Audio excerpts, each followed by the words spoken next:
becomes her shield. Her truth is bleeding. Marie Santiago is a brave rider, fearless truth speaker, setting hearts on fire. ICE just got a reality check.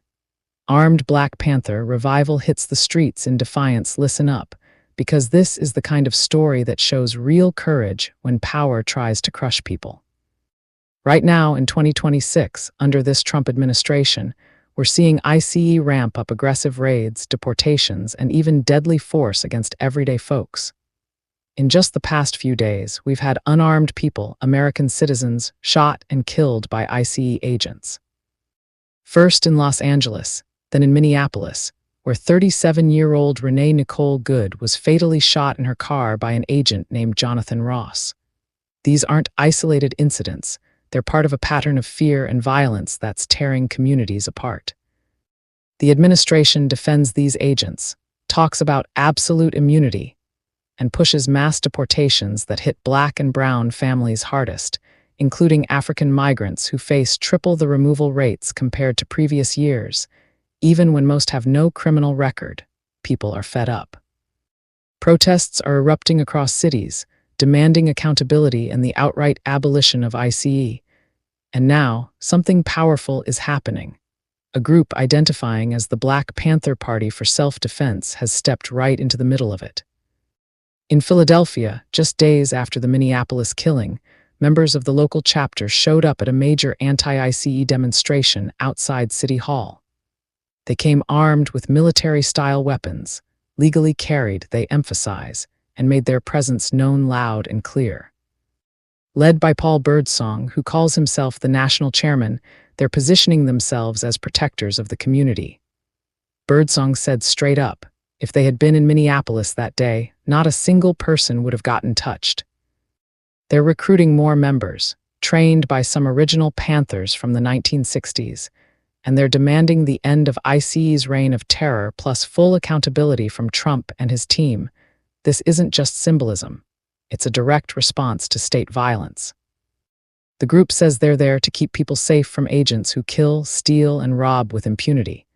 Tensions are sky-high, with fears that the same brutality could hit Philly next. Speakers at the protest warned, if we don't act now, it will happen here. Who are the Black Panthers?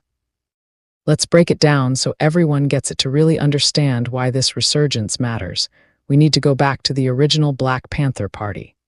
Founded in 1966 in Oakland, California, by two young activists, Huey P. Newton and Bobby Seale, it started as the Black Panther Party for Self-Defense. At that time, Black communities were facing constant police brutality, poverty, and systemic racism.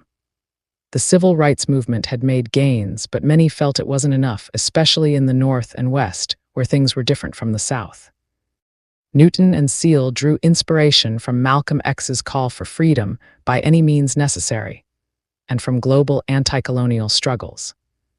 They created a 10-point program that demanded basic human rights: freedom, full employment, decent housing, real education about oppression, an end to police murder, exemption from the military draft, release of Black prisoners framed by the system, and trials by juries of peers. What made them stand out? They didn't just talk, they acted. They patrolled neighborhoods with guns to monitor police, following the law to protect people from harassment, but they went way beyond that.